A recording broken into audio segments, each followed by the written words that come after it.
सुप्रभात बच्चों, मैं कमलेश चंद्र मिश्र, पीजीटी हिंदी अध्यापक, city public school Katra, Mungrabad Shahpur Jaunpur, आप लोगों का 11वीं की हिंदी की कक्षा में स्वागत करते हैं।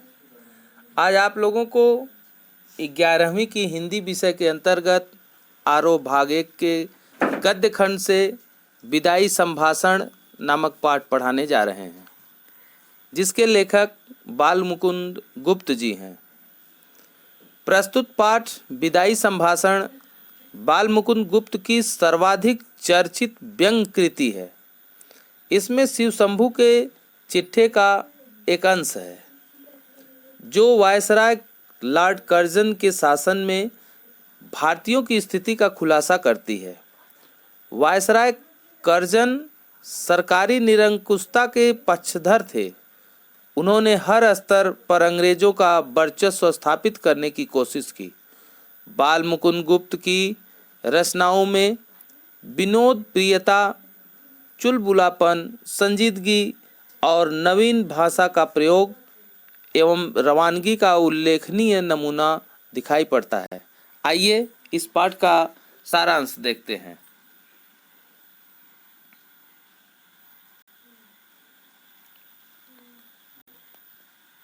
विदाई संभाषण पाठ में भारतीयों की बेबसी, दुख, लाचारी को व्यंग्यात्मक ढंग से लॉर्ड कर्जन की लाचारी से जोड़ने की कोशिश की गई है।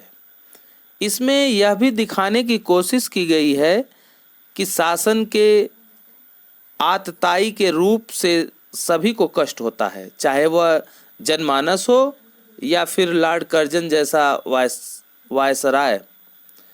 विदाई का करुणामय क्षण दुखद होता है।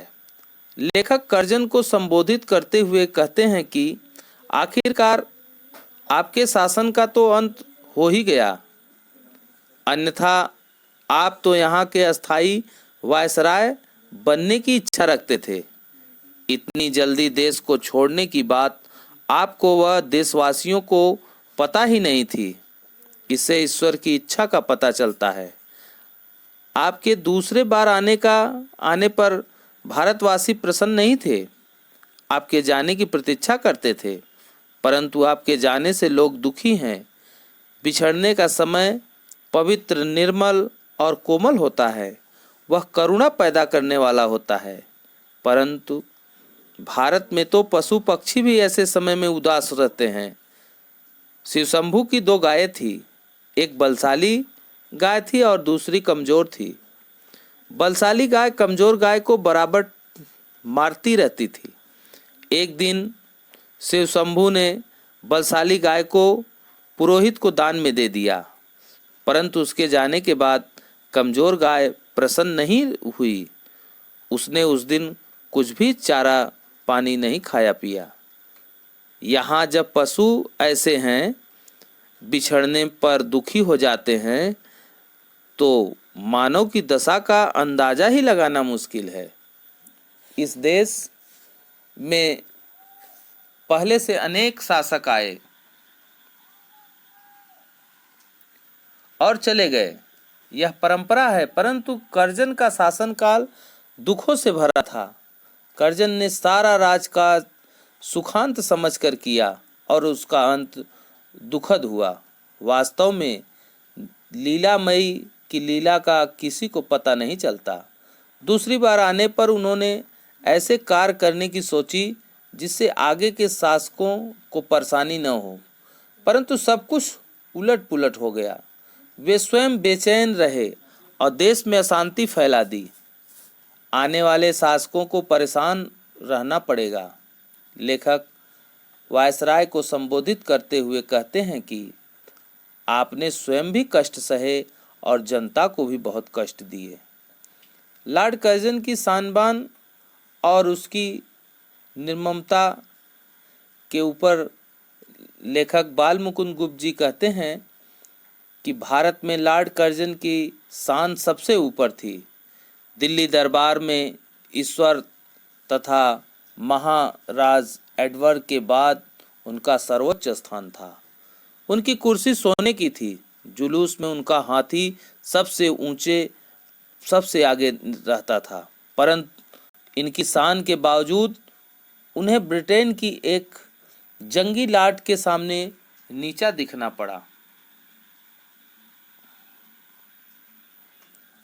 कर्जन ने काउंसिल में गैर कानूनी कानून पास करके तथा कन्वोकेशन में अनुचित भाषण देकर अपनी धीरता गंभीरता का दिवाला निकाल दिया। उधर विलायत में उन्होंने इस्तीफा देने की धमकी दे डाली, जिसे स्वीकार कर लिया गया। भारत में उनके इशारों पर ही हाकिमों को नाचना पड़ता था। उन्हीं के इशारों पर देश की शिक्षा और स्वाधीनता नष्ट हो गई।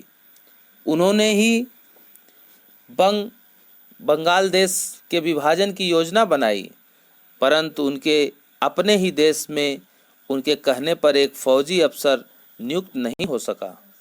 परिणाम स्वरूप उन्हें पद से इस्तीफा देना पड़ा। भारतवासी लॉर्ड कर्जन की यह पतित दशा को देखकर अत्यंत दुखी हुए। यह उनका जाना तय है। लॉर्ड कर्जन के पतन का कारण उनका मनमानापन था। लेखक आगे कहते हैं कि आपका मनमाना शासन लोगों को याद रहेगा। आप ऊंचे चढ़कर गिरे हैं, परंतु गिरकर पड़े रहना अधिक दुख देता है।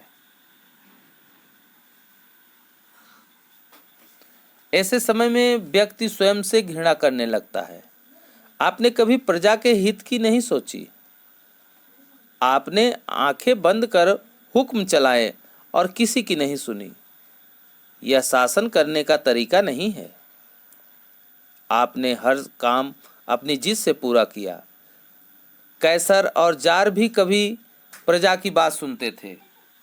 कैसर रोमन तानाशाह जूलियस सीजर के नाम से बना, जो तानाशाह जर्मन शासक के लिए प्रयोग होता है, और जार भी जूलियस सीजर से ही बना है, जो विशेष रूप से तानाशाह शासकों के लिए प्रयुक्त हुआ है। इस शब्द का पहली बार बुल्गेरियाई शासक के लिए प्रयोग किया गया है। और नादिर शाह ईरान के शासक थे। उन्होंने अपनी तानाशाही के कारण नेपोलियन ऑफ पर्सिया के नाम से भी जाने जाते हैं। पानीपत के तीसरे युद्ध में अहमद शाह अब्दाली को नादिर शाह ने ही आक्रमण के लिए भेजा था। कैसर और जार भी कभी कभी प्रजा की बात सुनते थे। आपने कभी प्रजा को अपने समीप नहीं आने दिया। नादिर शाह ने भी ऑफिस जाह के प्रार्थना करने पर कत्लेआम को रोक दिया था, परंतु आपने 8 करोड़ जनता की प्रार्थना पर बंग भंग रद्द करने का फैसला नहीं लिया, अर्थात बंगाल को अलग कर दिया। अब आपका जाना निश्चित है, परंतु आप बंग भंग करके अपनी जिद पूरा करना चाहते थे। ऐसे में प्रजा कहाँ जाकर आपका दुख व्यक्त करे। भारत की जनता जैसी उदारता कर्जन में नहीं थी। लॉर्ड कर्जन कभी कभी इस देश की अनपढ़ जनता का नाम अपने मुंह से उच्चारित करते थे।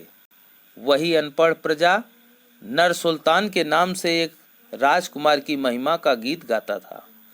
उस राजकुमार ने अपनी विपत्ति के दिन नरवरगढ़ नाम के एक राज्य में काटे। वहां उसने चौकीदार से लेकर ऊंचे पद तक अनेक कार्य किए। उसने विदाई के समय नरवरगढ़ की जनता का वहां की भूमि का उपकार माना और उसे श्रद्धापूर्वक प्रणाम किया था। भारत की जनता आज तक उस कृतज्ञ राजकुमार को याद करती है। लेखक कर्जन से पूछता है, क्या आप भी ऐसा विदाई संभाषण कर सकते हैं? विदाई संभाषण का अर्थ विदाई के समय दिए जाने वाला भाषण ही विदाई संभाषण होता है। लेखक कर्जन से पूछता है, क्या आप भी ऐसा विदाई संभाषण कर सकते हैं जिसमें आप अपने स्वार्थ का, अपनी धूर्तता का उल्लेख करें, भारत की भोली भाली जनता के प्रति कृतज्ञता प्रकट करें? क्या आप भारत के प्राचीन गौरव और यश को फिर से जगाने की कामना प्रकट कर सकते हैं? लेखक को विश्वास है कि यदि कर्जन ने ऐसा किया तो यहाँ की जनता उनकी गलतियों को क्षमा कर देगी, परंतु लॉर्ड कर्जन में इतनी उदारता नहीं है। इस प्रकार विदाई संभाषण पाठ समाप्त हुआ। इस पर आधारित कुछ प्रश्न हैं, इन प्रश्नों का उत्तर आप लोग लिखकर व्हाट्सएप कर देंगे। शिव शंभू की दो गायों की कहानी के माध्यम से लेखक क्या कहना चाहते हैं? शिव शंभू की दो गायें थी, एक बलशाली थी, एक कमजोर थी। बलशाली गाय कमजोर गाय को बराबर मारा करती थी। शिव शंभू ने सोचा कि बलशाली गाय को बेच देंगे तो कमजोर गाय आराम से रहेगी, परंतु उसके बिछड़ने पर ही उसे दुख हुआ। अर्थात जिस देश में पशुओं के बिछड़ने पर दुख होता है, वहाँ मनुष्य के बिछड़ने पर कितना दुख होगा, इस माध्यम से लेखक बताना चाहते हैं। 8 करोड़ प्रजा के गिड़गिड़ाकर विच्छेद न करने की प्रार्थना पर आपने जरा भी ध्यान नहीं दिया। यहाँ किस ऐतिहासिक घटना की ओर संकेत किया गया है? बंगाल का विभाजन लॉर्ड कर्जन ने किया और वहाँ की जनता 8 करोड़ थी। वहाँ की जनता ने बार बार अनुनय विनय किया, लेकिन लॉर्ड कर्जन ने उन बातों को नहीं माना। यह बंग भंग जैसी ऐतिहासिक घटना की ओर संकेत करती है। कर्जन को इस्तीफा क्यों देना पड़ा? इसके 2 कारण थे। एक तो इन्होंने बंगाल विभाजन कर दिया था, और दूसरा एक कुछ फौजी और अफसर जो इनके चमचे थे, उनकी सिफारिश इन्होंने किया था प्रमोशन के लिए। इनके प्रमोशन के लिए इन्होंने सिफारिश किया था और धमकी दिया था कि यदि इनका प्रमोशन नहीं किया गया तो मैं अपने पद से इस्तीफा दे दूंगा। और इंग्लैंड में रानी विक्टोरिया ने इनका इस्तीफा कबूल कर लिया और अफसरों को प्रमोशन नहीं दिया। इन 2 कारणों से लॉर्ड कर्जन को इस्तीफा देना पड़ा। अगला प्रश्न है, आपके और यहाँ के निवासियों के बीच में एक प्रश्न और छूट गया। विचारिए तो क्या शान आपकी इस देश में थी, अब क्या हो गई? इतने ऊंचे होकर आप कितने नीचे गिर गए, आशय स्पष्ट करना है, अर्थात इसका अर्थ लिखिएगा। और अंतिम प्रश्न है, आपके और यहाँ के निवासियों के बीच में अवश्य कोई तीसरी शक्ति भी थी, किसे कहा गया है? ये तीसरी शक्ति ईश्वर के लिए कहा गया है। इन सब प्रश्नों का उत्तर लिखकर आप व्हाट्सएप कर देंगे। अब फिर